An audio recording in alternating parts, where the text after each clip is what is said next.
La Guinée équatoriale devrait afficher le déficit budgétaire le plus élevé de la zone CEMAC en 2025, avec un solde estimé à moins de 4,4% du PIB, en nette détérioration par rapport à moins 0,5% en 2024. Cette aggravation s'explique par la baisse des recettes publiques, passant de 18% à 15% du PIB, tandis que les dépenses augmentent à 19,5%.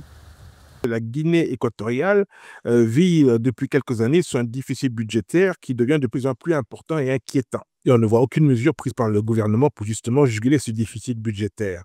Et la CEMAC aussi connaît des difficultés. Tous les autres pays qui font partie de la CEMAC, eux aussi font face à des déficits budgétaires assez importants, quoique celui de la Guinée équatoriale les plus.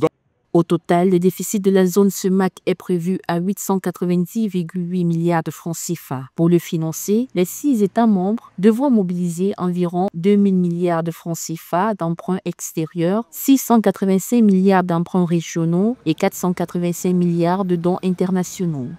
Les solutions qui sont proposées, c'est de trouver différents types de financement et de dons, mais cet argent ne va pas servir à des investissements structurants. Alors, comment résoudre un déficit budgétaire? Certains vous diront qu'il faut baisser les dépenses publiques. Oui, c'est mécanique, mais il faut aussi augmenter les recettes publiques.